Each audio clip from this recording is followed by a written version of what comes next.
Dunia itu kalau dibilang putar ya berhenti berputar gitu pada saat itu. Dan saya merasakan semuanya tiba-tiba hilang, tiba-tiba bayangan saya di depan itu, masa depan saya hancur.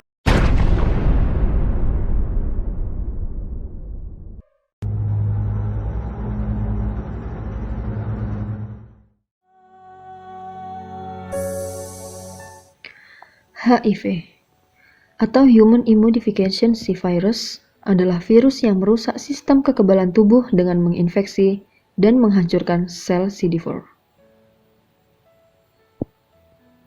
Semakin banyak sel CD4 yang dihancurkan, kekebalan tubuh akan semakin lemah sehingga rentan diserang berbagai penyakit.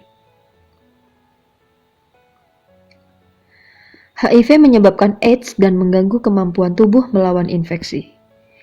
Virus ini dapat ditularkan melalui kontak dengan darah yang terinfeksi, air mani, dan cairan vagina. Di Pekanbaru, tidak sedikit pula orang penderita HIV/AIDS. Hal ini juga harus menjadi perhatian kita bersama untuk dapat mencegah penularan HIV/AIDS itu sendiri. Dinas Kesehatan Pekanbaru, Provinsi Riau mengatakan pada periode tahun 2000 hingga 2018, tercatat 2.913 penderita HIV/AIDS di Provinsi Riau. Seorang pengidap HIV/AIDS di Pekanbaru, bapak dengan inisial WY, yang sehari-harinya menjadi seorang driver ojek online, telah berstatus positif HIV/AIDS sejak tahun 2000 lalu.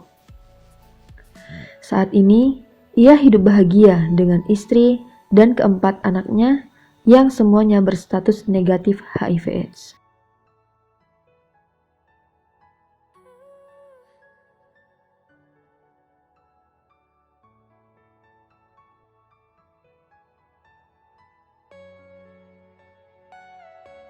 Nama saya Pak Joko, usia sekarang udah 40 tahun lebih. Pekerjaan yang saya tekunin sehari-hari itu sebagai driver ojek online.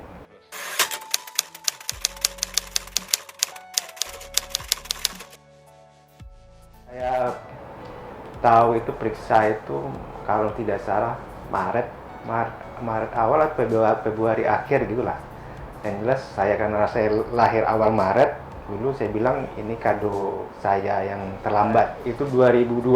Nah, tahun 2002 itu saya memberanikan diri untuk melakukan pemeriksaan karena berkaitan sama kehidupan saya sebelumnya gitu. Kayak dokter pun nggak bisa mastiin gitu. Cuman perkiraan saja.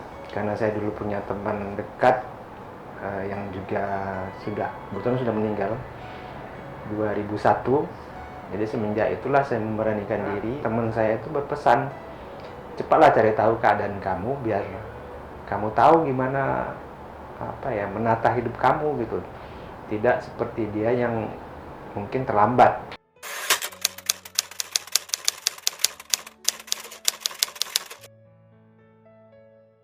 Konselor saya waktu itu, dokter yang menjadi konselor saya, itu kemungkinan risikonya itu kan yang saya kemungkinan besar itu di narkoba dan seks, perilaku seks.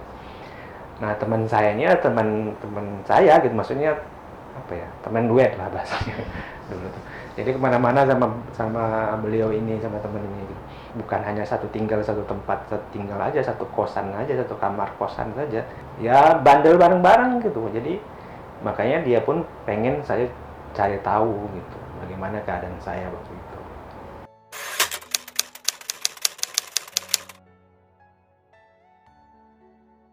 Sekitar 23 mau jalan 24 kalau tidak salah saya. Makanya saya bilang saya lahir di bulan Maret, jadi awal Maret. Jadi itu saya bilang kado ulang tahun saya yang duluan tiba gitu.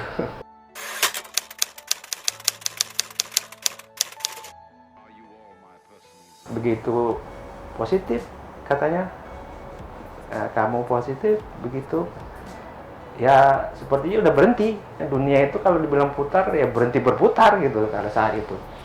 Dan saya merasakan semuanya tiba-tiba hilang, tiba-tiba bayangan saya di depan itu, masa depan saya hancur. Sampai saya pulang pun hampir sebulan mengurung diri gitu.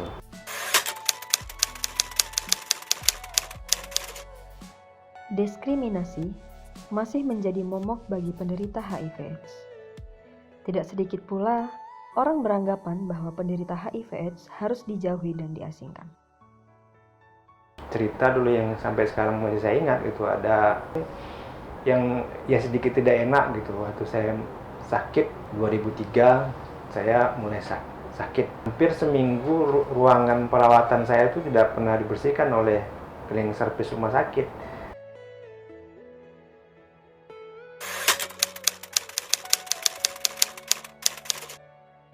Ya itu pernah. Maksudnya kalau saya tuh orang yang paling lengkap.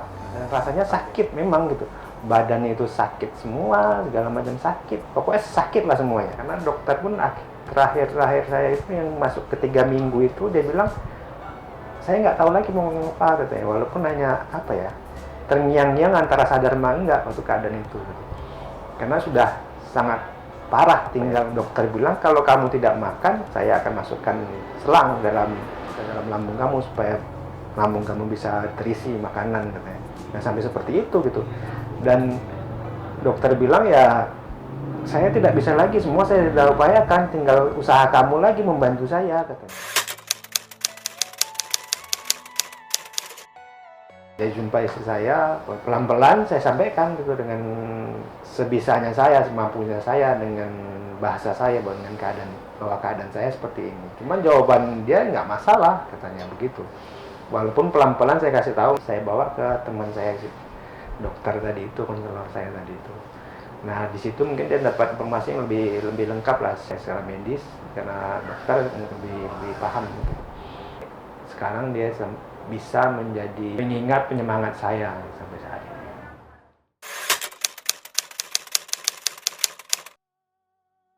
Secara teori dulu saya pernah diajari atau pernah belajar. Teorinya itu bahwa melalui hubungan suami istri, hubungan seksual itu risikonya kecil gitu. Apalagi kalau si suami atau salah satu pasangan itu sudah menggunakan obat atau sudah minum obat ARV antiretroviral yang untuk menekan virus di dalam darah. Jadi kalau kita sudah minum obat antivirus tadi, itu kemungkinan lebih kecil menularkan. Nah ternyata teori itu berjalan dengan saya gitu.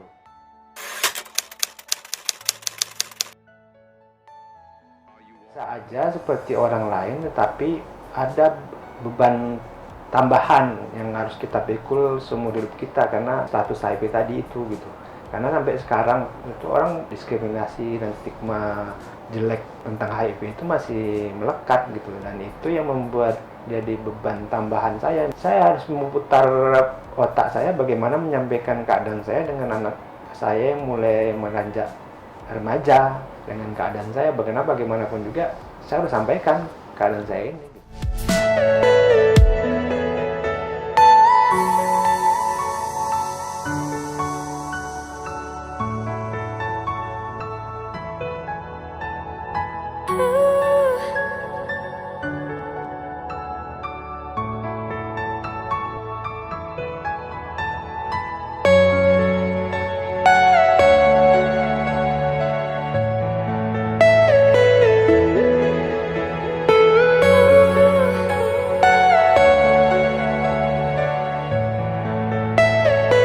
Are you all my personal